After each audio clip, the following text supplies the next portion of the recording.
Hello, everybody. My name is Angelo Gargaro. I am the Director of Student Conduct at Point Park University in the Office of Student Affairs. Nobody here is in trouble. I am just here to moderate this fantastic webinar with some really good friends of mine in the Center for Student Success. So thank you so much for joining. We have some time here today to do a few different things. So before I introduce the panel, let me just give you some semblance as to what's going to be happening here today. I have members from the Center for Student Success here, and we're going to just give you some information at the front end of this webinar on what the Center for Student Success does. The success coordinators will introduce themselves here on the webinar today and talk to you about the programs that they advise.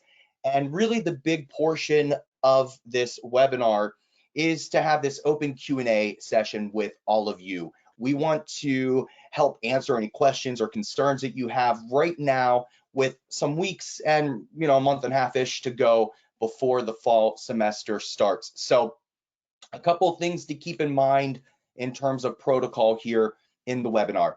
Everybody who is attending as a student or a parent, your webcams are automatically turned off and your audio is automatically off. So don't worry about any craziness in the background. We won't see it, we won't hear it. When it comes to the Q&A portion, and you can start adding questions right now, you don't have to wait for the Q&A portion to start up, but you would want to go into the GoToWebinar control panel. There is a little tab there that says questions, and you could type any questions that you have, whether you think it's specific to the Center for Student Success or even a little bit outside of that. We can definitely try to answer those questions or give you information on the departments that you can contact to get that information. As you submit questions in the Q&A, it will all be anonymous. So I'll moderate the Q&A section. And as I ask the questions to the panel, I won't say who submitted the question. It'll just be broad so that everybody can learn from the answer. So that's basically the skinny there. So why don't we dive into this and start going around and introducing everybody here. So we have Judy, Chanyi, Stephanie, Gallagher, and Cathy, Houghton. I will let them introduce themselves and talk about the areas that they focus on. So Judy, kick us off. Hi, everybody. It's so nice to see you, even kind of virtually, even though we can't see you, but we know you're there. I'm happy to see you.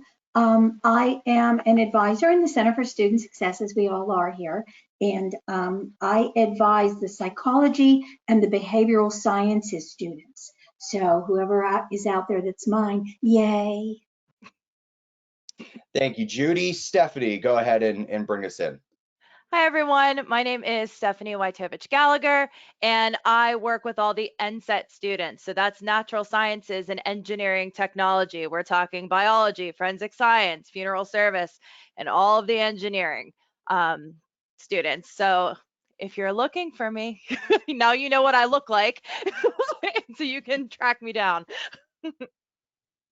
Thank you, Stephanie. And last but not least, Cathy, go ahead.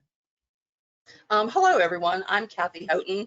I advise all the students in the School of Education and students in arts and sciences in creative writing, English, criminal justice, intel and national security, liberal studies, interdisciplinary studies, history, legal studies. I think I've covered it. So pretty much School of Arts and Sciences. Yeah. If you have a question, just ask Cathy.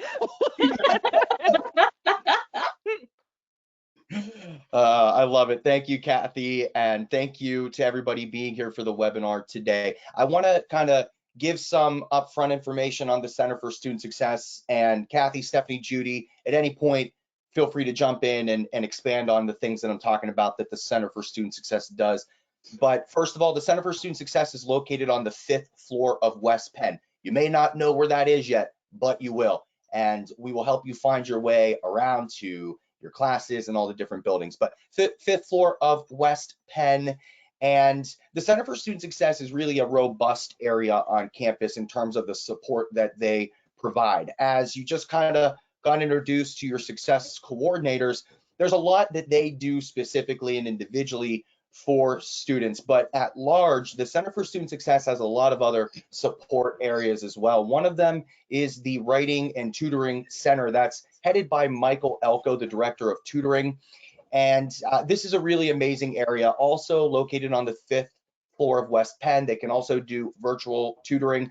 Essentially, they can dive into any subject that is being studied at Point Park. And if there is a subject area that is very niche or maybe a little specific, they can always look to find somebody to assist in those areas. They're always looking to expand the subject matter that they cover. And as curriculum changes and new classes and new majors come in, the tutoring center is always looking to grow with them. When it comes to the tutoring center, it's really cool because there's both professional and peer tutors. So you can kind of pick and choose whether you prefer somebody who's maybe, been a student that's gone through the ringer of a class with a particular instructor, or maybe somebody who's more on the professional level of it that can give just like some more global advice and scope on the subject matter. In addition to the tutoring center, we have the writing center, and of course, they can help you look at citations for some writing that you're doing, structuring, grammar, spelling, stuff like that. And they don't even have to be so specific to like writing assignments in class. They can also assist with looking at resumes and cover letters as you are starting to trail into looking to get internships, as you are heading to the back end of your time at Point Park and looking to start applying for jobs. So it's a pretty amazing area as well. They also offer what's known as academic coaching. These are individuals that can work with students more on a one-on-one basis with work-life balance, school-life balance. So helping you kind of create a schedule to get to your classes on time, to make sure that you're factoring in breakfast and lunch and dinner, and even something that a lot of people don't focus on as they start to dive deeper into their education, but just even focusing on the fun things in life, like sitting down and make sure you're dedicating some time to maybe read a book or play a video game, or to reach out to a friend and check in, or make sure that you're keeping connected with your family if you're far away from them traveling to go to school. So there's a lot of different things that the tutoring center can provide. Friends, is there anything you think I missed when it comes to the tutoring and writing center? Go ahead, Judy. The only thing not that you missed anything, but the only thing that I would want to note is if you know coming in, okay, you're scheduled for a math class and gee, I'm not very good at math. Don't wait. Hurry up. As soon as you get here, register for a tutor and start immediately so that you don't. The last thing you want is to wait and then it's midterms and you're failing and now you're really trying to scramble and to catch up. So, be smart about it. You know what your weaknesses are. Use us. That's why the services are there. And of course, this is all free. It's not like you have to pay for any of this. So exactly. Yeah. And that's a good point too, Judy, because a lot of students do ask that question: is tutoring free? There's resources at Point Park that you pay for inherently with your tuition. And so this is definitely one of them, and we encourage you to utilize them. Stephanie, were you going to add something? Yeah, I was just going to say, especially with NSET, I mean, you're going to be taking a lot of really science heavy, math heavy classes. And I prefer to know, I would like to know everything rather than nothing. So if you even feel like you're starting to struggle, if you have questions, like I would rather you come to me. I can't help you if I don't know. If there's certain tutors that you're not connecting with, we could always try to pair you up with somebody else. We can make recommendations. We can talk to the department. So I would much rather know than not know, because I can't help you if I'm not aware you're struggling. So I know that there's oftentimes embarrassment or pride that can kind of sneak in when things aren't going the way that you think that they're going, but we're here to help make your life easier. So please use us as a resource. I always have tea and chocolate in my office. I'm not, even though I'm scary, I'm not that scary. So you none can of always us are scary. you can always come and talk to me. So that's one facet of the support areas for the Center for Student Success. Another area, and this is a big one, is accessibility services. So this is run by the Director of Accessibility, who is Cole Eskridge. And this is a really important area for everybody to be aware of. If you are somebody who needs to submit medical documentation and is looking to get various accommodations for classes, Cole and the accessibility services area are going to be the people that you're working with. There is a process to put your documentation in and to work with Cole to see what is a reasonable accommodation. Something that I like to mention when it comes to accessibility services is it doesn't have to be necessarily a lifelong adversity that you're facing. It could be something where you broke your wrist and you are in a cast for a few weeks or a few months, and you need accommodations to have more time on tests or to take notes, or maybe you need a note taker. Maybe you rolled your ankle and you're in crutches or in a wheelchair for a few weeks and you need somebody to help carry books to a class. I mean, there's really a lot, and it's always so specific to the individual. And so that's why it's important to form these relationships with Cole and the accessibility services department now. And something else that I think needs to be said is when it comes to accommodations in the classroom, they are not retroactive. And so kind of piggybacking off what Judy said in terms of tutoring and jumping on this stuff early before things spiral out of control. Same thing with accessibility. If you wait to work with Cole and accessibility and to enter documentation and you get accommodations halfway through the semester, they do not work backwards. So your accommodations start whenever you get them and present them to the instructor.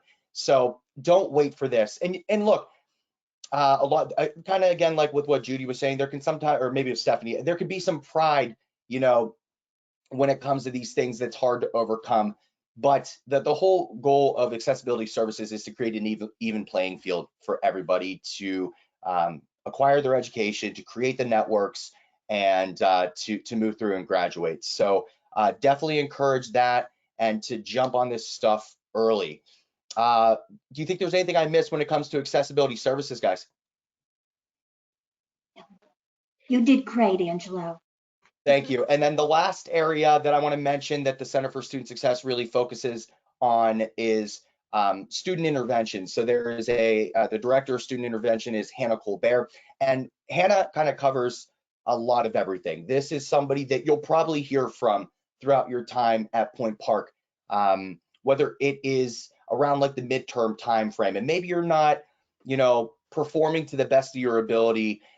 Instructors at times will communicate in a system that we call finish line here at Point Park, and can put information into the system that will allow Hannah to kind of know if you're trending in the right direction, or maybe you need some help, or maybe you just need somebody to reach out and tell you that you're amazing and that you can do this, and it's okay if right now you're not at your best. So Hannah will be reaching out for a myriad of things. It is not a bad thing. It is not anything to be afraid of. It is something to embrace. Hannah's really, really nice, and she does a lot.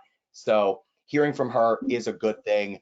I do want to mention these three areas that we just talked about: tutoring, accessibility, and student intervention. These individuals will all have their own webinar on July the 26th.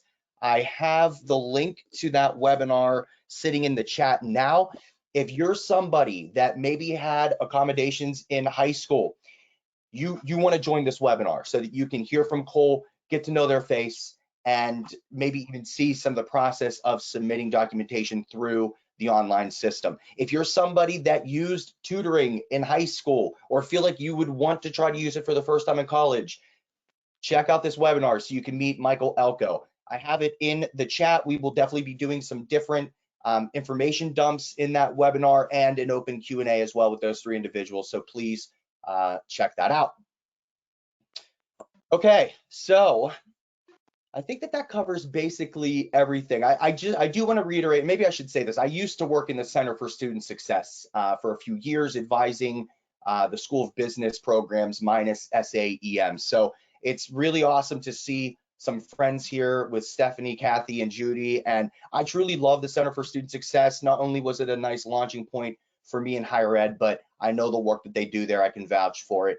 And if you are struggling to find people to connect with or whatever as you transition into Point Park, you have friends in the Center for Student Success. So go visit them and lean into them if you need it. All right, enough of that. Let's go into the Q&A portion. So let me remind everybody how this works. There is a questions tab in the GoToWebinar control panel.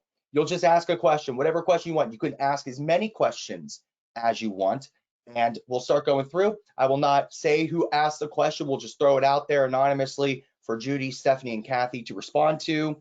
And we'll just kind of go through all these questions until there are no more questions to be had. So don't be afraid. Don't be shy. If you've got questions, now is the time to ask them. So I already see some in there. Let's start diving into these. And I encourage everybody to throw in at least one question. This first one is, when will we find out about housing accommodations? So let me jump into this one first. This sounds like a two-pronged question almost, because if you're specifically talking about accommodations through accessibility services with your housing, you need to be reaching out to Cole and accessibility like yesterday, right? So I'm putting Cole's email in the chat. I'm trying to do both things at once, so give me a second here. Eskridge. I would recommend that you reach out to Cole and get that ball rolling right now. Let me give you an example of why this is important. So let's say that you get housed in Lawrence Hall. That's like one of the main buildings here on campus. That's where, you know, dining is, lounges, classrooms, residential floors, all kinds of stuff. A lot of Lawrence Hall, for the most part, you will not have air conditioning in those buildings. Now, you do get a private bathroom, so a little give and take there. But if you have an accommodation through, or if you have a reason through a doctor to have an air conditioning unit, working with Cole and accessibility is going to be your path to get that in Lawrence Hall. It's not going to just automatically happen. You have to go through the process with accessibility services. So just make sure you're working with Cole and accessibility for housing accommodations like that. Now, if you're asking about when are you going to find out where you're being housed and with who, then that is a little bit different. Right now, the Office of Student Life is currently working on placing students into their buildings and with roommates. You're going to be getting an email and a letter sent to your home address in the next couple weeks that gives you that information. If you have questions about that, though, you can always reach out to the Student Life office. Their email is going into the chat right now, and they would be happy to help you figure things out as you get ready for housing here in the fall. Friends, is there anything else you think I need to talk about with housing or accommodations for housing? All right, well, then we're rocking and we are rolling. Let's get to the next question. I'm seeing some come in. Stephanie, your funeral services, right? So this one looks like it's going to be you. How does the last year for the funeral services work out, or is that something to worry about later? This is a real loaded question, and it has some some dark conversation attached to it just because of the subject matter. So I'm going to invite you to email me privately so we can chat on the phone. But to kind of do like an overall for all the funeral service majors here, I don't think that it's something that you should be waiting on. You want to try to get as much experience, as much lab experience, as much funeral experience as you can get while you're at Point Park, so there aren't any surprises in your last semester when you go to PIMS and you are confronted with, well, everything that you are confronted with at the Pittsburgh Mortuary Institute. So I actually recommend that all the funeral service students, you know, within the first couple weeks of school, kind of pop by my office so we can chat one-on-one. I can learn a little bit about what your goals are, and then we can start planning as needed. So reach out to me. I'm more than happy to give some recommendations. Dr. Marnich and Dr. Strimlin are really good people to know. I'm happy to introduce you to them. But yeah, it's a little bit of a bigger conversation that I think we have space for right here in the Q&A. Fair enough. Thank you. I don't want to scare anybody. So I have gone ahead and added Stephanie's and Judy and Cathy's email in the chat. So as Stephanie recommended, definitely reach out to her and start having some of those conversations and be excited for what's down the pipeline.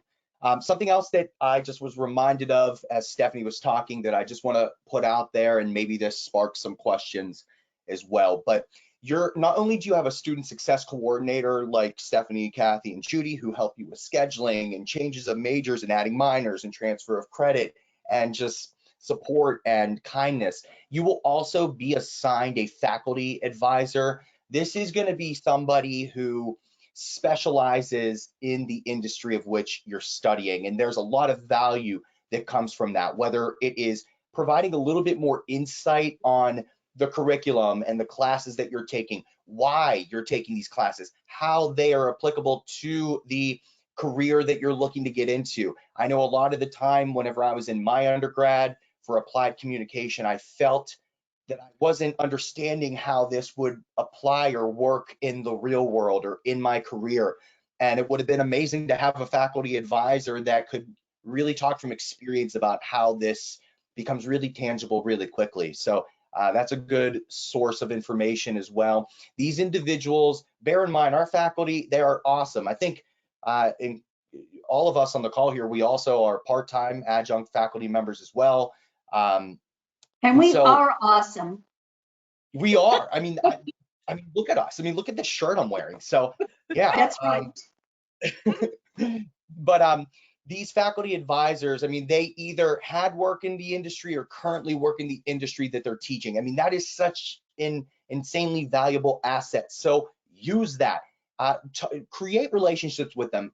Get coffee at Point Perk, which is right on campus, the Starbucks on campus, and start building those connections with them. They might be able to help you get internships in the future, or even just lead you down the right path, reassure you that what you're doing makes sense and feels good to you. So just wanted to call out the difference between a student success coordinator and a faculty advisor. You'll see that information on Point Web and in other areas of who your faculty advisor is, and they should be reaching out to you as the semester starts to introduce themselves. Okay, this is a really good question. Are professors generally lenient with things that may come up, such as sports? There's some nuance to this. Who wants to kind of open up that conversation? I'll start. When we create, okay, so for new incoming first semester freshmen, we create your schedule for you. So that being said, you know, we have a list. We know if you're involved in a sport, and we certainly try to schedule your classes around that sport the best that we can. So there shouldn't be a lot of conflict as far as class attendance and your sport. I think sometimes a little bit of the trouble is like if there's games or that kind of thing. And I know that the faculty are very accommodating, but of course, you know, just because you have a game doesn't mean that you don't have to do some type of work. So if you're going to miss class and there's something due or whatever that day, you might be given an alternate assignment or some kind of way to make that up. But like I said, we do try to schedule you around your practice times. So hopefully that won't be much of a conflict or an issue. What do you think, Cathy and Stephanie? Do you think that's right? I was going to just say, if you see on your schedule, when you look at your schedule for the fall, if you see a conflict, let us know right away. Yes. And there are some things that we really can't work around, but we try really hard to make sure that your practice schedule is respected. But a lot of times, if you're in a major class at that time, the thing to do is talk with your coach. But again, if you see a conflict, let us know. Because sometimes we do make mistakes, or they change the practice schedule on us, and we don't know it. So anything we can do ahead of time to make that work out more smoothly, the better. And that goes Anything with else? not just, oh, I'm sorry. Go ahead.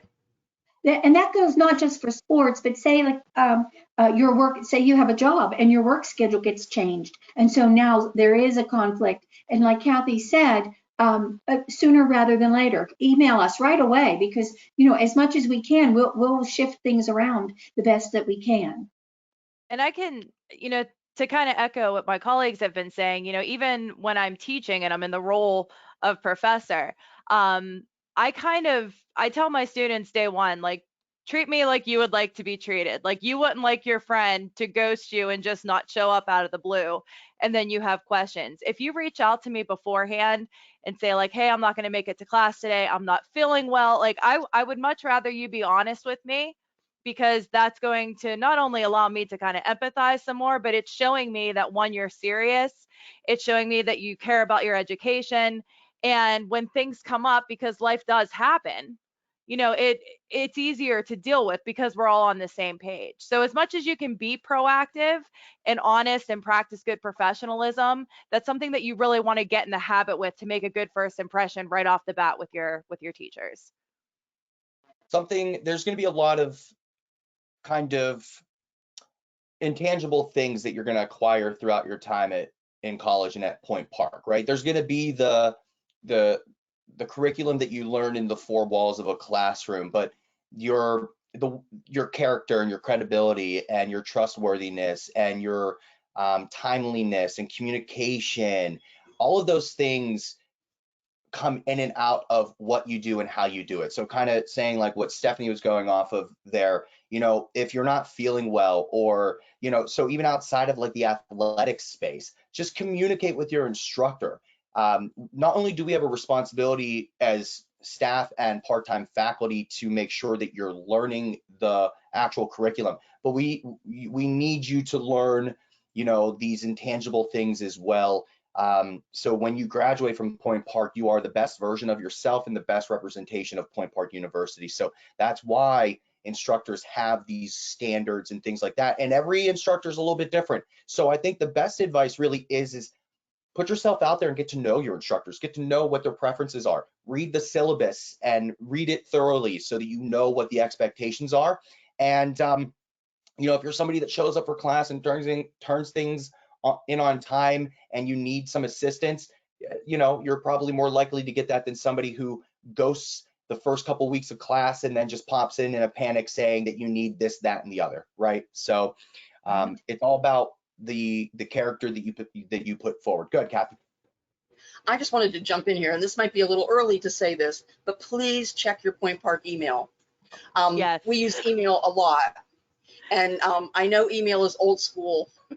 People don't like email anymore, but that's really our primary means of communication. And a lot of important information will come through email. For example, even in the summer, if you've had a schedule and we need to make a schedule change for some reason, we'll email you and I'll say, I had to change your schedule, so take a look at it.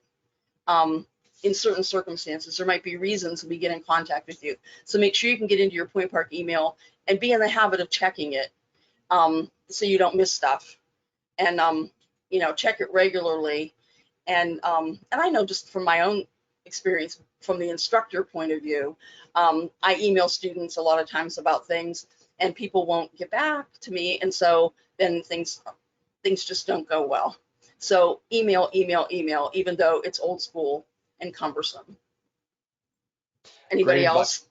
Are you agreeing with everybody's on the email page with me? Oh gosh, yeah. Absolutely. Even if you yes. have to get a planner and write down like 3 times a week to check your Point Park email, like put it in your planner just until you start developing a habit and a routine. So you're going in there, but like it's absolutely necessary that you're checking that. And if you see something from us, pay attention, because we don't send, you know, silly things or anything like that. If we're emailing you, it's something important. It's about your schedule, or it's about, we'll email you when it's time to register for the spring semester. So you don't want to miss that email, because those dates are important. You don't want to miss the date that you can register. So pay attention to ours, because as much as we all love pets and cats and that sort of thing, we won't be sending you pictures of those. It'll be real information. I know, Angela. It's tempting at times, but we do try to keep it pretty to the point. So good information, friends. I saw a question that is a common question and a great one to present here in the webinar. Somebody asked, does TH mean Thursday? They're referring, I'm sure, to their class schedule. Can we talk just briefly about some of the abbreviations on the schedule and what they might mean, guys? I'll go. Go ahead, Judy. Since apparently I'm very talkative tonight. TH means Tuesday and Thursday.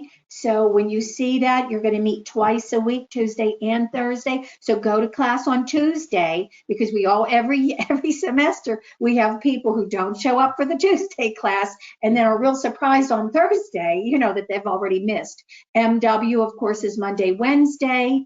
Let's see, what other abbreviations do we talk about?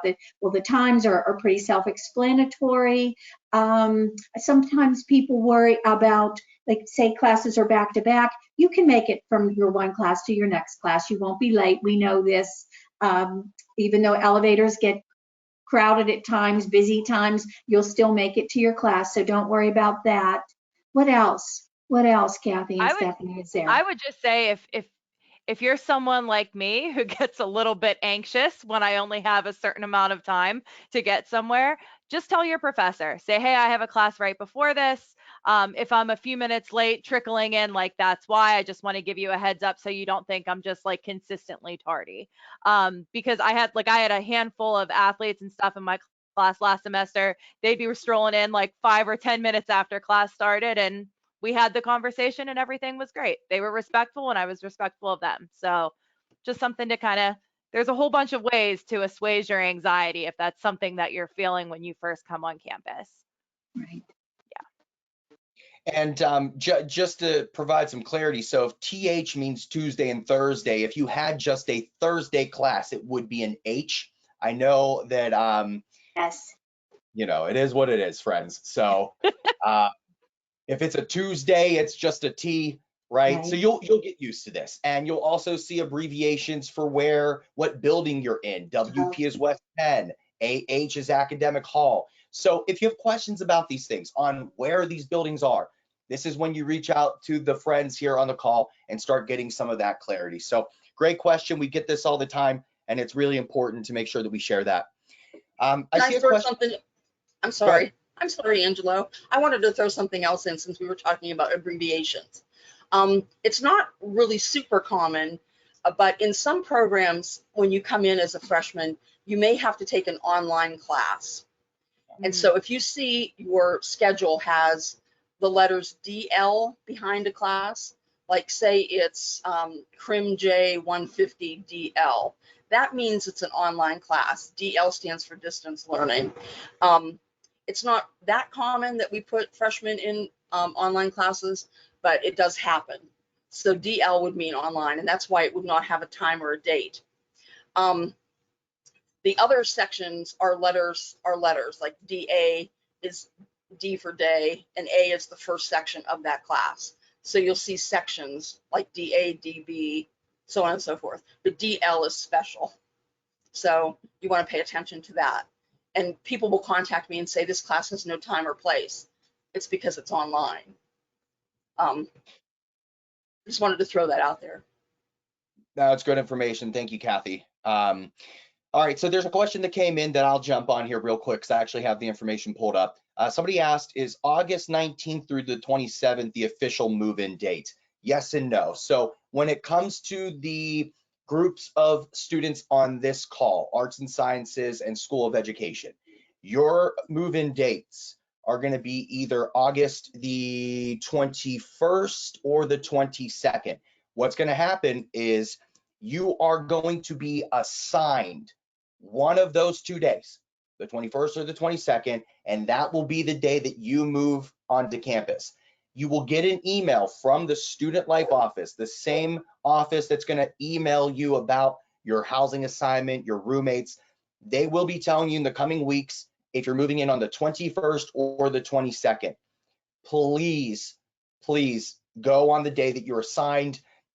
We are in the city of Pittsburgh. You will see cars lined up, and it can be a little crazy if everybody just bottlenecks in on the same day. So we separate it out. You'll be assigned the date. So stay tuned. If you're getting anxious in the next couple of weeks that you haven't heard anything, studentlife@pointpark.edu, and they will give you some information. All right, let's keep this thing rolling. We've got some really good questions in here. We've got a lot still, so we're going to move forward here. Will there be any in-person orientations before Pioneer Week? Now, I'm also going to jump on this one, but there will be 2 different sessions that are online webinars like this where your parents can join, and it's called Family Orientation. It will be on July the 18th at 7 p.m. and on August the 5th, that's a Saturday at 11 a.m. You will be getting emails and a QR code sent to your home address in the next couple weeks to encourage your parents, and you could be there too if you want, but this is specifically targeting the parents to give them really important information that they'll need to know to support you while you're at Point Park. So there's that. In terms of in-person orientations previous to Pioneer Week, to my knowledge, there aren't any. Now, I don't know if like maybe some of the schools do something, but I don't think so. Friends, is there anything that you can think of? Not in arts and sciences, at least in psychology and behavioral sciences, there isn't. Okay, there we go. Really great question. But while we're on the topic of Pioneer Experience, this is required. And even if it wasn't required, you should be there. This is going to be your chance to start making friends, meet people, get acclimated to campus, meet faculty, meet staff. You're going to be assigned a Pioneer Ambassador. These are students that are just, they're outgoing, they're fun, they get the university, and they want to get you hyped to be part of the community. These are amazing things. There will be informational sessions. There will be really fun things where I think everybody, the entire incoming freshman class, goes to a Pittsburgh Pirates game, which is a really, really fun time. So Pioneer Experience is going to be great. If you have questions about that, you can reach out to the orientation coordinator. Her name is Margaret Hinnebush. I will type that in whenever I'm not talking because that last name's tough to type and talk at the same time. But I will I'll put Margaret's name in the chat and you can reach out to her. All right, next question. Parking passes and parking for students. This is also a common question and an important one that we get. So let's talk about parking, friends. What do we have to say about that? There is no like Point Park parking lots or parking garages or anything available, but there are parking garages and parking lots, you know, right around the university. So, you know, I encourage you to look into that. There's also the parking over in Station Square, and that's pretty economical in comparison to some of the other garages. Right now, it's nice to walk across the bridge. Keep in mind, bundle up in the wintertime because it's windy on that bridge, and you'll be cold by the time you get over here. So. Anybody else have any advice on parking or anything like that? Yeah, I'll jump in real quick just because I used to teach a lot of night classes. And I do think that our area is safe. Like I never was afraid walking to the parking garage or anything like that. But if you are concerned, if you want a buddy or something like that, you know, the Point Park police are always welcome, you know, and able to kind of walk you to your car. I know at a certain point I started knowing the parking attendants really well. They would yell at me if I didn't have a jacket on. Like they started taking care of me. So we really are a community that wants to take care of its own. So if you're feeling uncomfortable or concerned, like please just ask. Everybody is just waiting to help. But again, we don't know that you need it unless you come to us and request it. Yep, and two other things that I want to mention in terms of parking. So number one, kind of in the vein of what Stephanie's saying, if you have night classes, parking on the street is free starting at 6 p.m. and on holidays. There a lot of holidays you'll have off a class, but not all of them. So if it's a holiday, 6 o'clock, I think until it goes to 6 a.m. the following morning, check the signs to make sure, but it's definitely 6 p.m.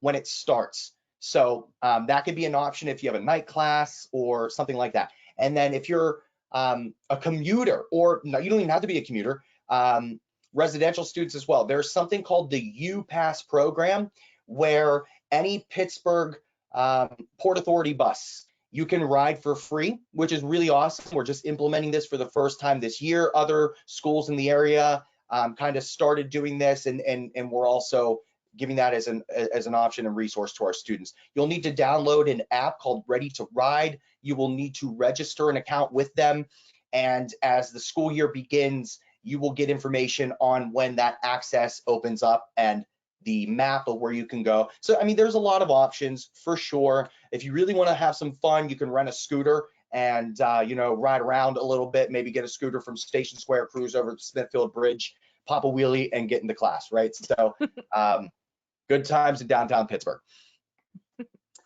Let's see here. What's another one? Okay, this is a good one. I've sent in a CHS, I'm assuming that's your high school transcript from, oh no, CHS transcript from Carlo and had some AP scores sent. How is the process for adapting our schedule to those credits? So can we talk a little bit about how the Center for Student Success gets and looks at AP and transfer credit and how we change schedules around for that? Should I go?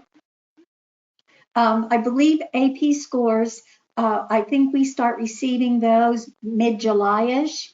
And so, I mean, even though your schedule is created already, once those scores come in, we'll be sent those, the results.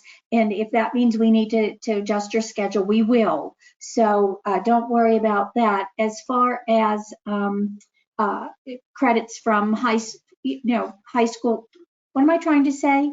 College credits in high school, those we work around those as well. But if you see something that, gee, I think I already took this psychology class, this intro to psych, then please reach out so that we can look, because we do make mistakes or we miss things. And so we want to make sure that you get credit for what you've already done, for the work you've already done.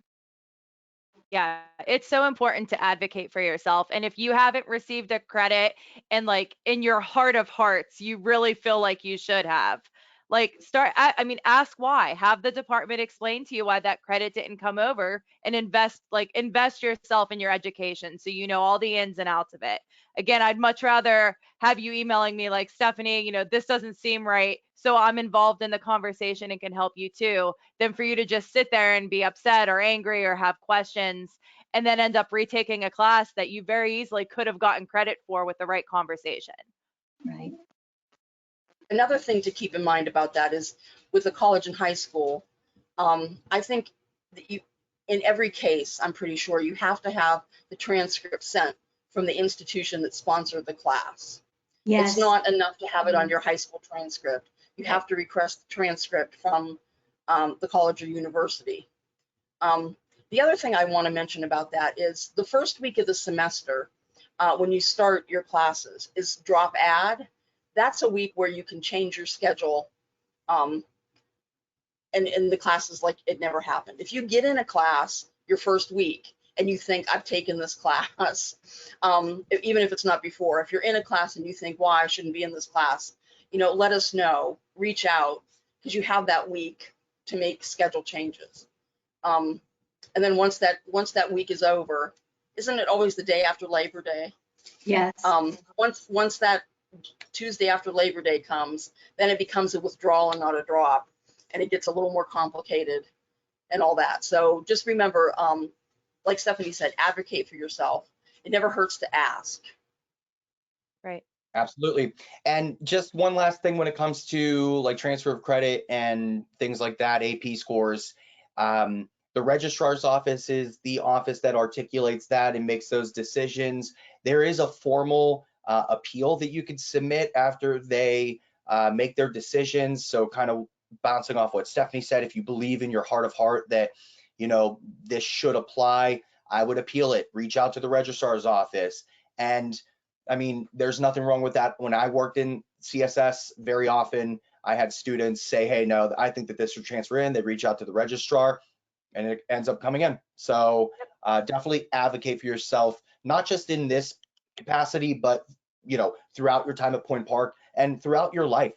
Stand up for yourself, have conviction, speak from the diaphragm, and you'll see a lot of success. I have the registrar's office email in the chat right now, so if you need to reach out to them, there it is.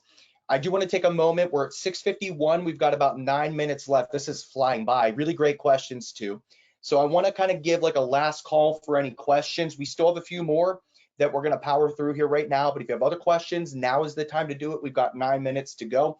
Also, At the end of this webinar, you're going to see a survey pop up. There's only 3 questions on it. One of the questions gives you the ability to ask us a question outside of the webinar. So maybe there's something you wanted to know and you just didn't want it addressed during the webinar. You can ask that question on the survey. One of us here in the Center for Student Success will respond to everybody who submits a question in that survey individually via email. So you can always do that as well, but please give us some feedback. Let us know how this experience was for you, because we always want to do better for all of you and the Point Park community. So last call on questions as we get a few more here. I see a couple that are a little outside of CSS regarding like Pioneer Experience and meal plans. So let me just run through those very, very quickly, and I'll just kind of punch those out. What should we expect from Pioneer Experience? We kind of talked about this, but you're going to meet all of the incoming, you'll be around all of your peers of the incoming freshman class. You're going to be in a lot of informational sessions, interactive sessions, to hear from all of the different departments: student accounts, finances, Center for Student Success, all of student life. You'll get paired with your Pioneer ambassador. You're going to be doing different late night events, group bonding experiences. You'll be having your meals and all that kind of stuff. So it's just a really important time, and definitely encourage you to go into it with the best or the most excitement that you possibly can. Another question is, do meal cards apply to all the Point Park Cafe areas? That is correct. That would be the Point Cafe. That would be the Point Cafe is on the 2nd floor of Lawrence. Point Park is in, what is that building? Frontier? Is that Frontier? The cafe? Or no, the Point Park is in Frontier next to Village Park. I think that's what it's called. And then you have the residential dining facility. That's the main one. That's on the 3rd floor of Lawrence. So yes, the meal plans apply to all of that. And then of course, there's some really amazing places in Market Square and around the city that the meal plan doesn't count in, but you can obviously go and get your grub on there as well. And then I want to also just reiterate another question. We kind of talked about this. Are security officers available around the buildings for females in night late classes? So we do have security guards that sit at some front desks of like Lawrence Hall, Academic Hall. You'll notice that there's these automatic turnstiles that have like these doors. You have to swipe your ID for them to open. And when you go to exit, it'll sense that you're there and open up. So there's that. But then we also have an accredited police force. We call it our public safety department. Those are truly trained officers of the law. They are amazing individuals. I know that there's a lot of conversation these days about police, and not to get into that, I will say that the Point Park Police, they're really great. You will see them walking around campus. They interact with students. They know students' names.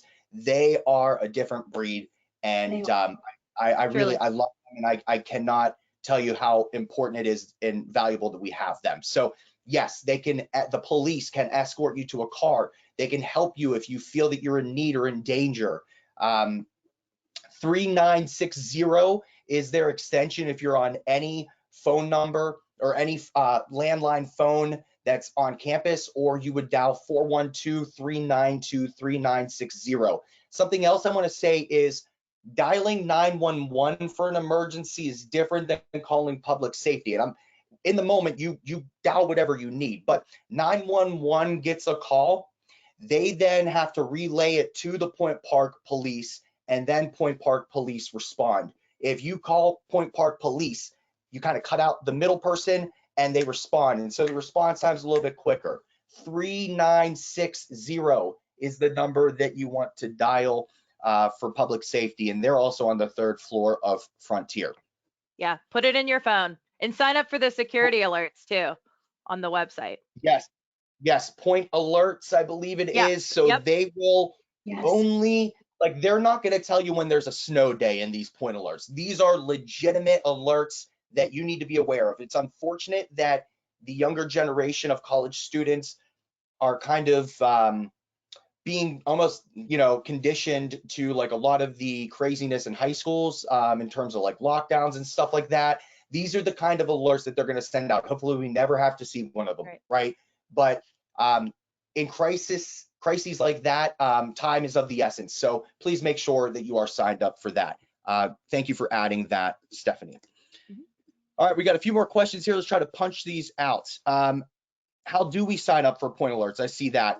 What I will do is I will put the link to sign up for that in the chat here in a second as somebody else answers a question. For arts and science students, if we registered for Pioneer Experience, like say on the 19th, are we mandated to attend before our move-in date, or will the date be moved to our official move-in date? So Pioneer Experience shouldn't be starting on the 19th. I want to say it starts on the 23rd. So everybody should be moved in. Angelo, don't athletes move in sooner, and honors people and that kind of thing? And foundations, I guess, would start too. Yes. Mhm.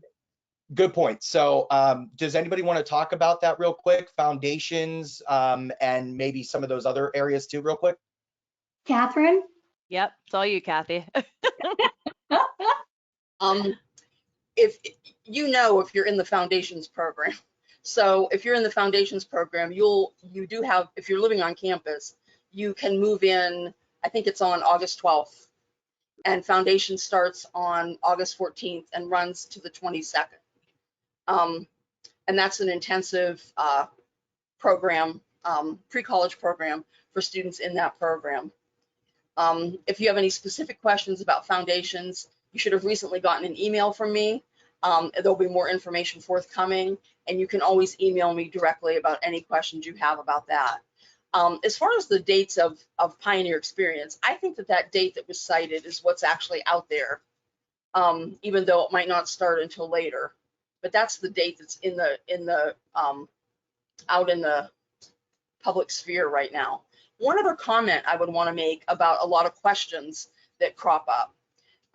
One of the places you can find a lot of information is on our website, on the Point Park website. If you type stuff into the Point Park website search bar, you can find a whole lot of stuff. I get a lot of questions, for example, at the end of everybody's 4 years when they're ready to graduate and they want their transcript. How can I get a transcript? Or please send me a transcript. And I'll send them all the information. But you can just type stuff in the little bar and it'll pop up, like how to sign up for PointSync or how to sign up for the alert system. Don't forget that as a resource. We love to answer questions, but there's a lot of information at your fingertips too. And that's another way to, just be more empowered. See what the website says, then we can fill in all the blanks for you. Really great information. And somebody else put in the chat, and I want to make sure that everybody else gets to hear this as well. There is also, so I guess this is a little complicated, there is also a transfer orientation day, and that is on August the 4th. So yes, there's definitely some moving pieces here, but please know this, there's communication coming your way. A lot of times when I talk to my friends that, I work in higher ed and that I work during the summer, I always get, well, what do you do in the summertime? There's nobody there. There's nothing to do. No, there's a lot to do. And we are doing those things right now. So you are going to be hearing from the orientation crew to give you specific confirmed dates of orientation and what to expect with that. You're going to be hearing from student life on your housing, where you're living and with who. You're going to be hearing from student life on the day that you move in. All of these things are coming, so please just pay attention to your student email and just be ready for some of those communications to come around. Looking in the questions area, it looks like we have gone through everything, and that's awesome. These were great questions, and we're right at 7 o'clock, so like you can't time that any better. So why don't we do this? Let's go around the room one more time and just give some final words of wisdom or final thoughts for our attendees here, and we will get ready to close this down. So Judy, what do you have to say? Again, I just want to say welcome, and we're so happy that you're here. Let's see, the most important thing, I think the most important takeaway for me anyway, is don't wait. When you have questions, reach out immediately, email right away, and we can usually very quickly fix whatever kind of issue that you're having. So that being said, welcome. Cathy, how about you? I'll echo what Judy said with reach out if you have questions. We're happy to help. And one other thing that I would say, once you get settled in, you've done Pioneer experience, it's time to go to class, enjoy your classes. You know, try to enjoy the experience. And you might be in first semester classes and think, why am I in this class? You know, give it a chance. Try to embrace the experience. And as you work your way through, you're going to get into those more major specific classes that are the things you are probably the most interested in. But try to enjoy yourself academically and all other ways. If not, you'll be meeting with me. Stephanie, how about you? Yeah, so I always like to end my classes by saying, if you have any questions, concerns, fears, or anxieties, come and find me and talk. But on the same note, come and talk to me anyways. I want to get to know you. I want to know what your aspirations are, what your dreams, your goals are, and all of that's going to help me better serve you. So pop in, say hello, stop by for a cup of tea, and let's just chat. Great final thoughts from everybody. I want to thank all of the students and parents who joined today. Thank you for the questions. Honestly, this is one of the main reasons why I think a lot of us work in higher education is we get so excited for the incoming class, whether it's freshmen or transfers. We can't wait to welcome you to the Point Park community. So enjoy the summer while it's still here because it's flying away. It's almost the end of June. It is the end of June. So enjoy your summer. Get ready to join the Point Park family in the fall. Make sure you complete the survey as we exit, and we'll see you around campus soon. Thanks, everybody. Love you. Be Bye. safe. Bye. Bye-bye.